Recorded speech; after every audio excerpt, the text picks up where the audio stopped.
18세기와 19세기에 세계 역사의 머리 역할을 했던 나라는 영국이었습니다.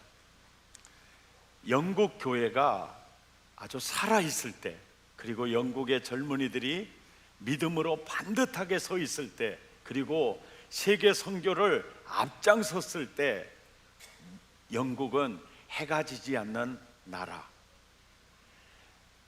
대학 교수님들이 크리스찬이 많이 있었고, 당시에 캠브리지 대학에서 종교학 시험 문제가 성경 히스토리를 제시하면서 신학적 관점에서 해석하라, 이런 시험 문제가 나올 정도로 성경 위에 바로 서 있을 때, 그때 신학적 관점에서 해석하라는 그 내용이 바로 예수님의 첫 이적이었던 가나 혼인 잔치 역사적 사건이었어요. 가나라는 동네는 갈릴리에서 가까운 곳이고, 그 혼인 잔치에 예수의 어머니 마리아도 예수님도 초청함을 받았는데, 혼주가 예상하는 것보다 하객들이 더 많이 밀려와서 포도주가 떨어졌어요. 이거 난리가 난 겁니다. 그래서 마리아가 예수님께 와서 부탁해요. 예수, 어떻게 하든지 이 집 문제 좀 해결해 주면 좋겠다. 그럴 때 이 집에 항아리가 몇 개나 있어요. 그러니까 돌 항아리 6개가 있다고 했어요. 제자들에게 말했습니다. 저 항아리에 물을 다 채워라. 그리고 다 채웠습니다. 갖다 나눠주어라. 나눠줄 때 제자들의 손끝터리에서 물이 포도주로 변하는 기적이 일어나는 거예요. 이 역사적 사건이 오늘을 사는 우리들에게 놀라운 메시지를 전해주는 저자의 의도가 있거든요. 이것을 신학적 관점에서 해석해 내라는 거예요. 이게 이제 기말고사 시험 문제입니다. 그리고 그냥 하얀 백지 시험지를 다 나눠주면서 논하라는 거죠. 이 많은 사람들이 계속해서 이제 써내려가는데, 눈만 지그시 감고 앉아있는 한 학생이 있었어요. 교수님이 걱정이 된 거예요. 야, 쟤 왜 저러고 자빠져 있니? 절반 시간이 지나도 미동도 하지 않았어요. 이제 남은 시간이 얼마 남지 않았어요. 시험 끝나는 시간인데도 눈만 아래로 감고 그냥 그러고 있는 거예요. 하도 답답한 교수님이 가서 학생의 옆구리를 콕 찌르면서 그러는 거예요. 야, 한 줄이라도 써야 낙제되지 않을 거 아니냐. 1분 남았어요.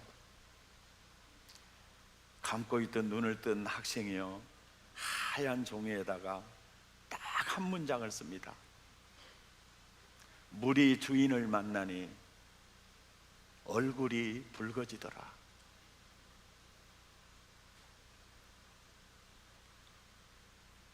물이 주인을 만나니 얼굴이 붉어지더라.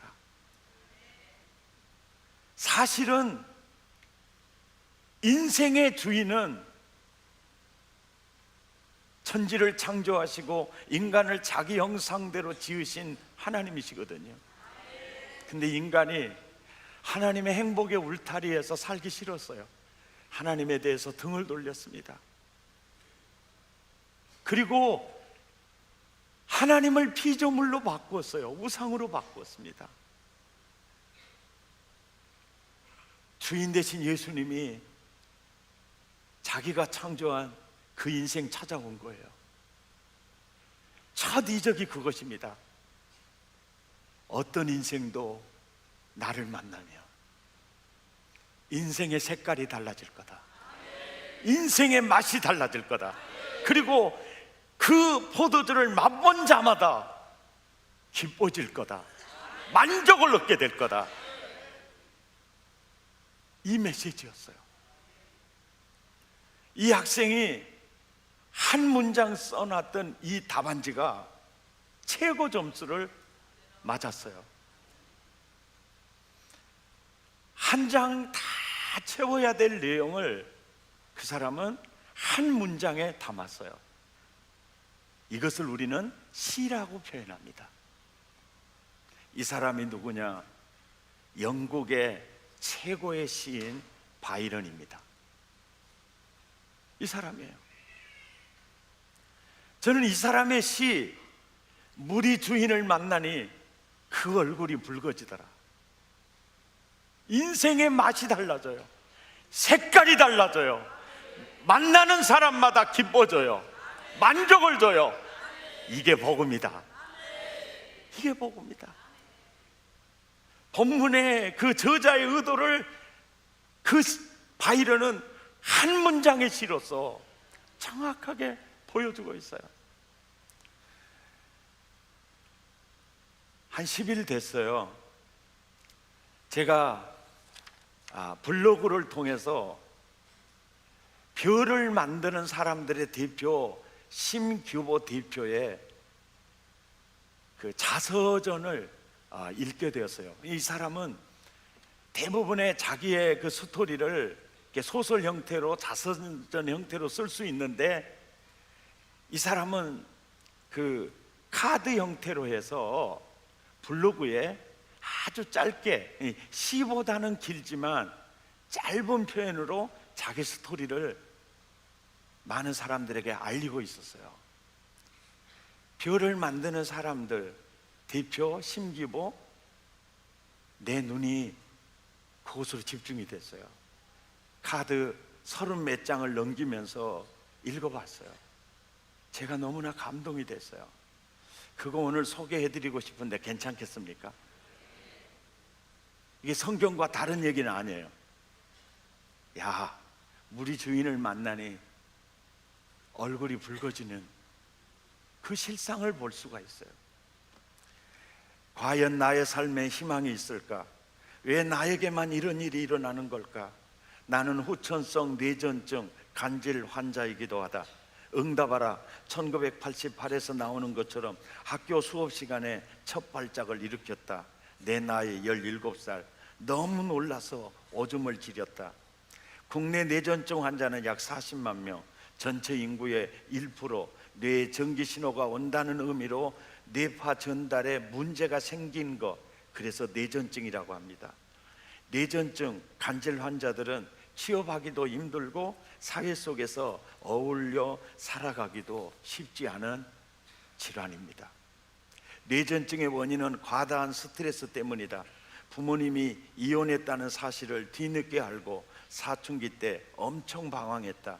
술, 담배, 애박도 많이 했다. 학교 생활에 적응 못하고 게다가 발작까지 3일에 한 번꼴로 발작 증세가 나타났다. 3층 베란다에서 담배를 피우다 정신을 잃고 떨어진 적이 있다. 병원에서 6일 만에 깨어났다. 친구가 절단기를 가지고 상가를 털었다. 그냥 보고만 있었다. 프라모델을 던져줘서 받았는데 그게 절도죄가 되어 한 달간 소년원에서 생활했다. 고등학교를 자퇴당하고 검정고시로 전문대에 진학했다. 생활을 위해 전기기사 자격증을 땄다. 그러던 어느 날 여자친구가 다른 남자를 만나는 걸 목격했다. 반쯤 정신이 나간 상태에서 주먹질을 해댔다. 희망을 갖고 살아보려 했는데 나한테 왜 이런 일이 벌어지는 것인지 불만이 많았다. 내 인생의 가장 어두운 순간 구치소에 입소. 10개월 동안 재판을 받으면서 다양한 사람들을 만났다.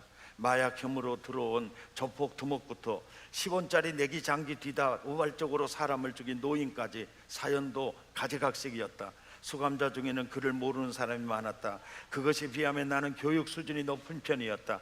탄원서를 써달라고 하나둘씩 나를 찾아왔다. 내가 써준 탄원서로 형량이 깎였다는 소문이 돌면서 어깨에 딱 벌어진 형님 깍두기들이 급질거리며 나를 찾아왔다. 펜을 하도 쥐어서 나의 오른손 세 번째 손가락엔 홍만한 굵은 살이 생겼다. 탄원서를 쓰다 보니 이 사람들이 어떤 환경에서 자랐고 왜 범죄를 저질렀는지 자세히 알게 되었다. 범죄자들의 유년기에는 공통점이 있다. 가정이 어렵거나 혹 깨어졌거나 나도 마찬가지다. 어쩜 이리도 지지 환경이 부족한가 싶은 경우도 많았다. 나는 오히려 복받은 놈이었다. 10개월 만에 수감 생활이 풀려났다. 징역 3년인데 집행유예가 4년, 사회봉사 240시간. 문득 이런 생각이 들었다. 구치소에서 만난 사람들의 청소년기와 만날 수 있다면, 처음 찾아간 곳은 다운증후군 재발센터, 업힌 만드는 작업장이었는데 그곳에서 만난 장애인들의 얼굴에 웃음이 끊이지 않았다. 나보다 한 살 많은 형이 있었는데 내가 방문할 때마다 안녕하십니까, 저는 잘 지내고 있습니다를 반복했다. 직원 한 분이 그분의 수명이 30을 넘기 힘들다고 말해 주었다. 시각장애인협회에 만난 한 형은 25살 때 오토바이 사고로 시력을 잃었다. 내가 예외 없이 물었다. 형, 태어날 때부터 눈이 안 보이는 게 나아? 아니면 후천적으로 실명된 게 나아? 형이 웃으면서 말했다. 난 25살까지 봤는데 괜찮더라고. 뇌병변 장애인들의 식사를 도와주는 곳에 갔다. 그곳에서는 동갑내기 친구를 만났는데 음식을 입에 넣어줘도 제대로 씹질 못했다. 내가 참 가진 것이 많구나, 불평만 하고 살았구나. 지정된 봉사단체 외에도 여러 군데 찾아다녔다. 사회봉사 총 2,400시간, 원래 의무 시간의 10배. 한 대학교의 청소년학과로 편입했다. 청소년 지도사 자격증을 따기 위해서다.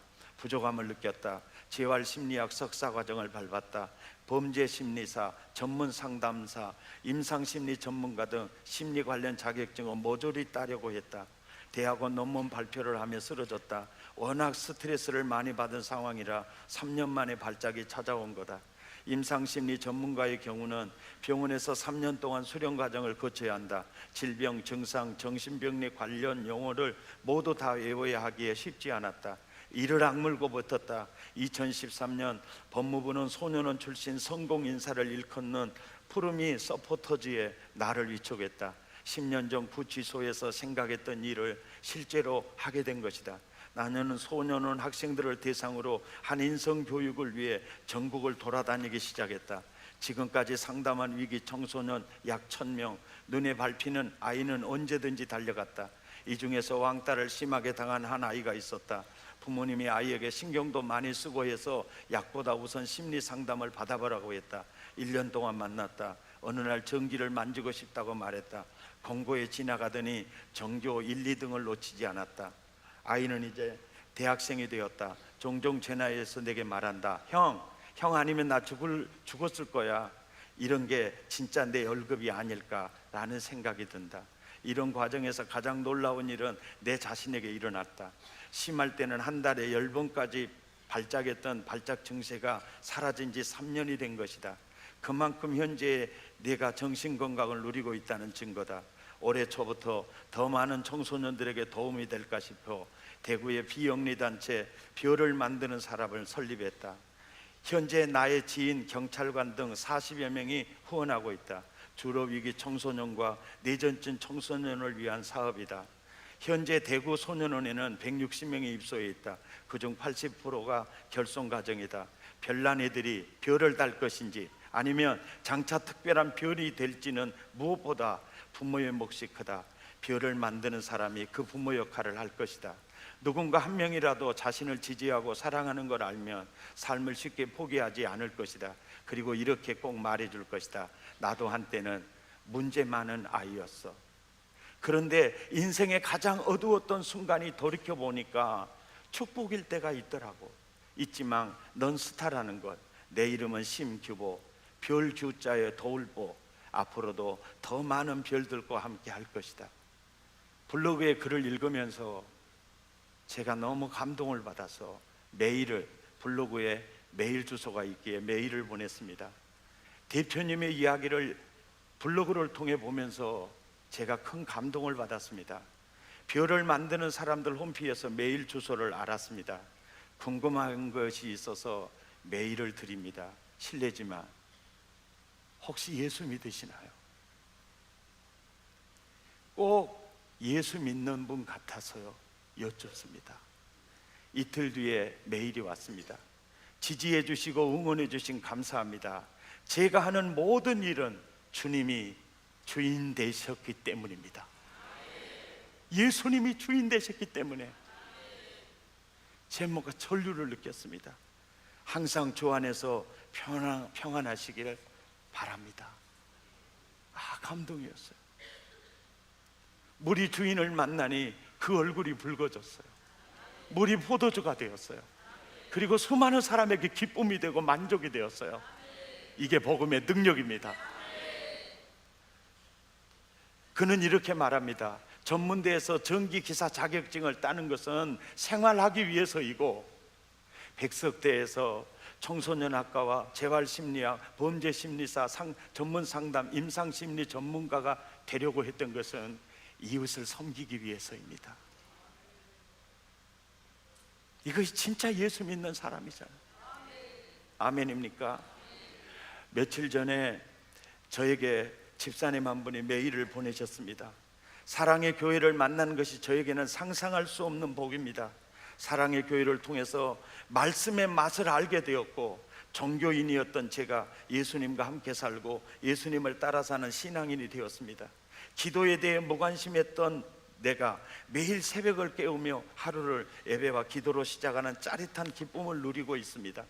이런 삶이 얼마나 행복하고 즐거운 일인지 꿈만 같습니다.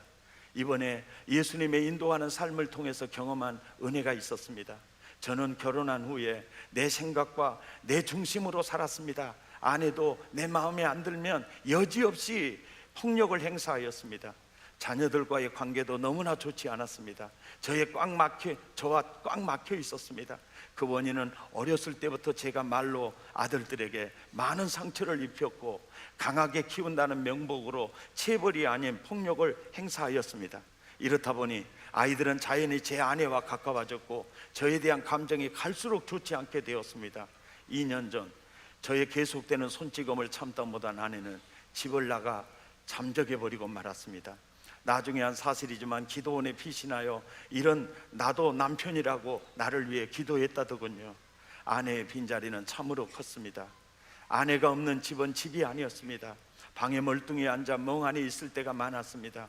힘든 순간이었지만 내 자신을 깊이 되돌아보는 계기가 되었죠. 아내가 집을 나간 후 아들과의 관계는 더욱 악화되었습니다. 부자 관계가 아니라 원수 관계가 되어버리고 말았습니다. 출가한 큰 아들은 나를 원수 보듯하였습니다. 모든 것이 저 때문이라는 것입니다.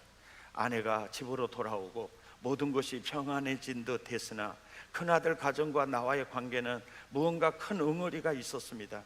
그 후로 아들이 집에 와서 잘못했다고 용서를 구했지만 나는 가식적으로 받아들였고, 가슴 속에는 20%가 아들에 대한 분노와 증오심이 남아 있었던 것입니다. 서로 잘해보자고 말은 했지만 나는 큰아들 집을 3년 정도 가지 않았습니다. 손자들을 보고 싶은 마음을 억누르며 절대 가지 않겠다고 마음먹었습니다. 아비를 원수 취급하는 자식이 무슨 자식이냐며 가지 않았습니다. 몇 주 전 목사님 주일 예배 설교에 하늘이 열려있는 사람들이라는 말씀을 전하셨습니다. 나와 내 아들 그리고 우리 가정에 하늘이 열리려면 화목해야 되겠구나 라는 생각이 들었습니다. 가족이 화목하고 서로를 사랑하면서 행복하게 살기를 간절히 원하시는 분이 하나님이라는 사실을 깨닫게 된 것이죠. 하나님께서 원하신 뜻은 큰아들 집에 직접 찾아가서 무릎 꿇고 진심으로 아들에게 용서를 구하라는 것 같았습니다. 어쩌면 내게 역사하신 성령님은 제 아내에게도 역사하셨는지, 아내는 하루를 금식하면서 그 문제를 놓고 기도하면서 이틀을 내게 졸라대는 것입니다. 참 이상하죠. 내가 마음을 먹었는데 아내가 하자고 하니까 반감이 들더라고요. 새끼한테 무릎을 꿇으니 차라리 내가 죽겠다. 내가 네 앞에 확 죽어볼래?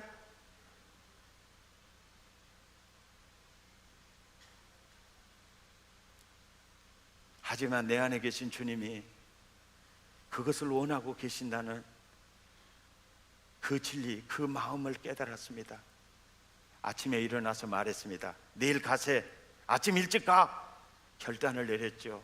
아내는 저를 부둥켜 안고 울면서 고맙다고, 내가 더 잘하겠다고 하더군요.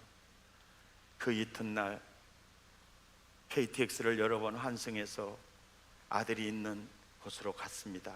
아내가 연락을 했는지 아들, 며느리, 손자들까지 나왔더군요. 목포에서 출발할 때는 마음이 무거웠지만 이렇게 오니까 얼마나 감사한지 몰랐습니다. 아들 집에 도착해서 기도하고 소파에 앉아 있는데 큰아들이 두 손을 내밀며 울면서 아빠 정말 잘 오셨어요 하더군요. 나는 바로 그 아들 앞에 무릎을 꿇었습니다. 아들아, 아빠가 잘못했다. 미안하다.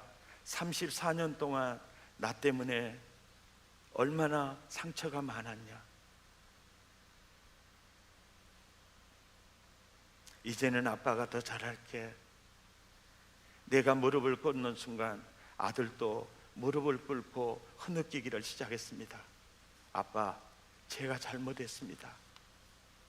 서로 부둥켜 안고 한참을 울고 있었을 때 아내도 며느리도 손자들도 왔습니다. 선주야, 그동안 마음고생 많았지? 아빠가 미안하고 잘못했다. 그리고 안아주었습니다. 그리고 하나님께 기도하고 싶었습니다. 아내에게 물었습니다. 자네가 기도할란가? 그 말 떨어지기가 바쁘게 며느리 하는 말입니다. 아버지께서 기도해 주세요. 제가 기도하면서 우리 가족 모두는 하나님의 나라가 바로 이런 것이구나 라는 것을 보게 되었습니다. KTX를 타고 환승을 거듭하면서 목포에 도착할 즈음에 한 통의 문자 메시지가 도착했습니다. 큰아들이 보낸 문자였습니다. 멀고도 힘든 길을 먼저 찾아주시고 그동안 상처를 함께 회복할 수 있도록 마음을 열어주시고 안아주셔서 고맙습니다. 그동안 죄송스러운 게 너무나도 많았지만 앞으로 살아가면서 갚겠습니다. 부모님을 잘 섬기고 공경하며 행복하게 살겠습니다. 감사하고 아빠 사랑합니다 라는 문자였습니다. 이 문자를 본 순간 감사의 눈물이 나오는 것을 참을 수가 없어서 그 자리에서 울어버리고 말았습니다. 울면서 문자를 찍었습니다. 고맙다. 아빠가 마음이 좁아서 이제까지 생각이 부족했구나.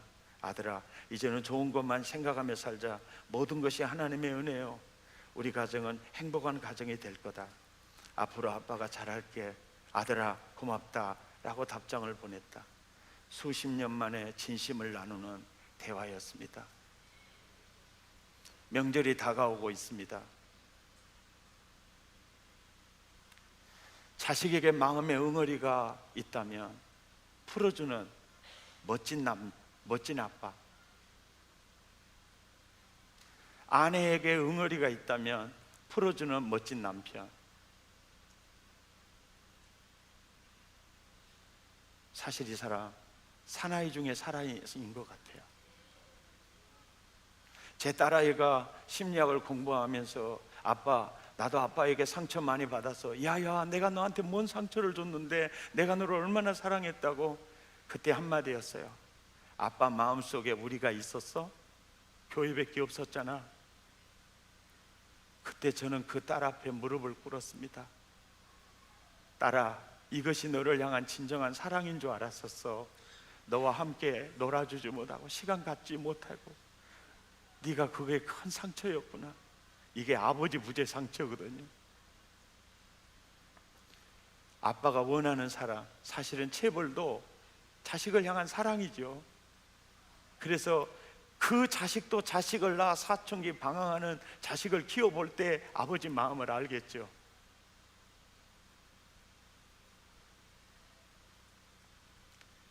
네가 원하는 사랑은 내가 해주지 않았구나.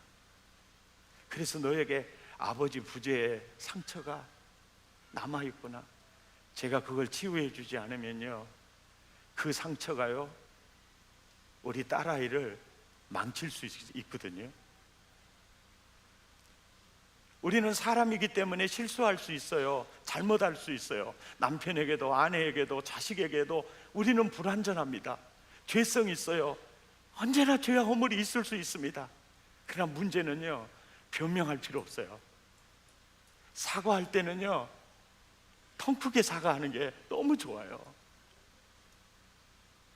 이 아들의 마음속에 우리 아빠는 정말 멋진 남편이었다라고 할 거예요. 멋진 아빠라고 할 거예요. 그것이요, 계속 이어지는 상처의 저주를 끊어줘요. 아멘. 아멘. 이번에 명절에 우리는 가식적으로 손잡을 수 있어요. 그리고 그 응어리는 그대로 여전히 남아있을 수 있어요. 이 메일을 받고 떠오르는 시 한 문장. 물이 주인을 만나니 얼굴이 붉어지더라. 그리고 진한 포도주가 되더니 다른 사람에게 기쁨이 되고 만족이 되는 거야. 이게 복음의 능력입니다. 아멘. 우리는요, 며느리에게도 응어리가 있을 수 있어요. 시부모님에도 응어리가 있을 수 있어요.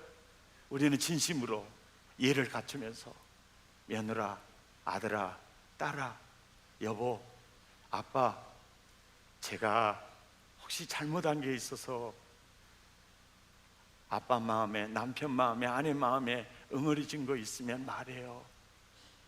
말하면 변명하지 마세요. 무릎 꿇고 사과하세요. 통 큰 사과하세요. 큰 사람만이 무릎 꿇을 수 있어요. 잘못했다고 말할 수 있어요. 누구도 내가 준 상처는 풀어줄 수가 없어요. 아멘입니까? 나는 이번에 그 추석 명절이 정말 이런 하나님의 나라가 임하기를 바랍니다. 그리고 누가 누구에게인가 내가 정말 자네에게 큰 죄를 범했네. 아들아, 딸들아, 내가 정말 좋은 모습 보여주지 못해서 정말 내가 무릎 꿇고 사과할게. 사과하면 받아주세요. 그리고 죄를 기억하지 마세요. 용서해 주세요. 아멘입니까? 용서해 주세요. 이게 진짜 하나님의 나라입니다. 오늘 말씀, 이 가나 혼인 잔치의 기적의 핵심이 그거예요. 물이 예수님의 손끝에서 얼굴이 붉어지듯이 예수님이 창조한 모든 존재는 그분을 만나면 물이 포도주로 변하듯이 색깔이 달라진다는 거예요. 맛이 달라진다는 거예요. 그리고 누군가에게 기쁨과 만족이 되는 사람이 되는 거, 이것이 복음의 능력이라고 말씀하는 거예요. 명절에 많은 자녀들 올 거예요. 아들아, 너 지금 교회 나가니 안 나가니? 딸아, 너 지금 신앙생활 하니 안 하니? 아빠, 앞으로 세상은 갈수록 각박해질 거예요. 지금의 소식들보다 더 충격적인 소식들이 파도처럼 밀려올 거예요. 우리가 붙잡아야 될 분은 예수 그리스도밖에 없다고요. 우리 주인을 만나야 된다고요. 신앙생활 이것밖에는 없다고요. 전해주는 기회가 되시기를 축복합니다. 함께 찬양하겠습니다. 날 채워주소서, 날 만져주소서.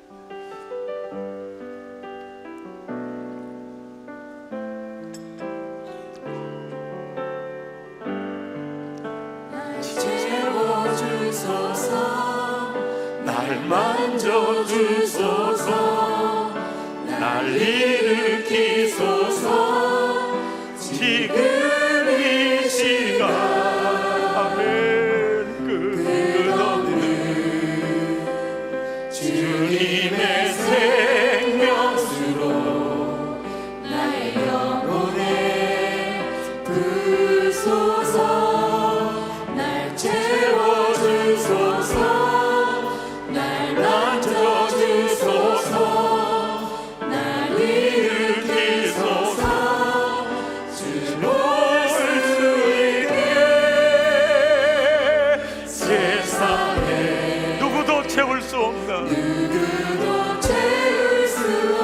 나의 영혼을 채워주실 분은 예수 그리스도. 날 채워주소서, 나를 만져주세요. 나를 일으켜주세요. 일으키소서, 이 시간 끝없는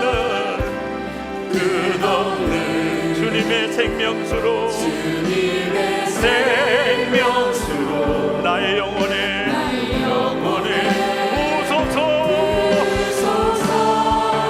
날 채워주소서 날 만져주소서 날 일으키소서 주 볼 수 있게 세상에 누구도 채울 수 없는 나의 영혼을 날 채워주소서 진심으로 주여 내 영혼을 채워주십시오 나를 만져주십시오 일소서 지금 이 시간 끝없는 주님의 생명수로 나의 영혼에 부소서 날 채워주소서 날 만져주세요 날 일으키소서 주 볼 수 있게 세상에 누구도 채울 수 없는 나의 영혼을 채우소서. 우리 함께 기도하겠습니다. 가정이 부서지고 그 스트레스로 17살부터 간질을 뇌전증을 앓았던 한 환자가 친구 잘못 만나 절도범이 되고 사랑하는 여자친구 사귀는 걸 보고 그 사람 죽도록 두드러 패가지고 3년 형을 받아 204시간 사회봉사를 받은 사람이 주인을 만나니 그 인생이 붉어지잖아요. 많은 사람에게 기쁨이 되고 만족이 되는 사람으로 바꾸어지잖아요. 여러분 진짜 예수 믿으십니까? 여러분이 진짜 주인을 만나셨습니까? 믿는 척하는 종교인은 아닙니까? 교회 안에 알곡과 쭉정이가 공존하죠. 좋은 곡식과 가라지가 추수 때까지 공존하죠. 열처녀 비유 중에 지혜로운 5처녀와 미련한 5처녀가 공존하죠. 인생의 최후를 맞이했을 때 영편과 염소편의 설자가 나눠지죠. 진짜 여러분 예수 만나셨습니까? 진짜 주인을 만나셨나요? 예수님과 함께 사신가요? 예수님을 따라 살고 계십니까? 그러면 주님이 말씀하실 거예요. 네가 가서 풀어라고 하실 거예요. 네가 아들의 응어리 풀어주라 할 겁니다. 며느리 응어리 풀어주라 할 거예요. 네가 시부모님 응어리 풀어주라 할 겁니다. 내가 만난 주님은 그러셨어요.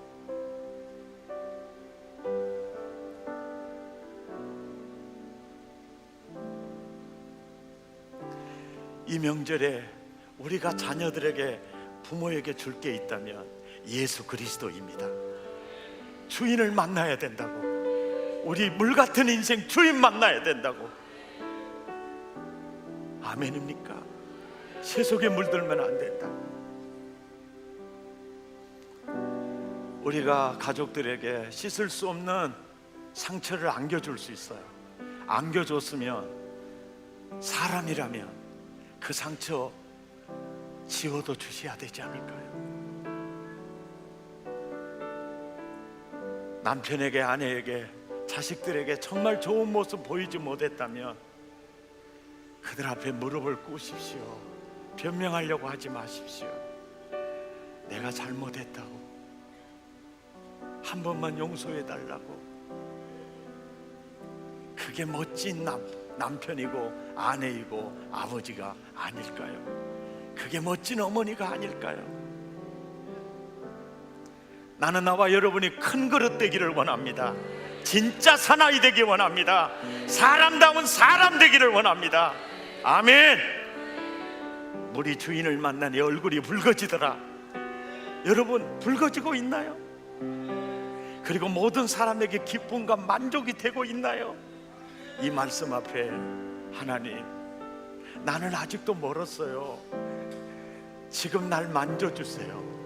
예수 제대로 믿도록 일으켜주세요. 아버지, 이번 명절은 내가 만든 응어리 내가 풀어드리겠습니다. 그런 좋은 명절 되기를 원합니다. 하나님의 나라가 우리 집에 임하기를 원합니다. 우리 관계 속에 임하기를 원합니다. 마음을 타고 입술을 열어 함께 기도합니다. 거룩하시고 자비로우신 하나님,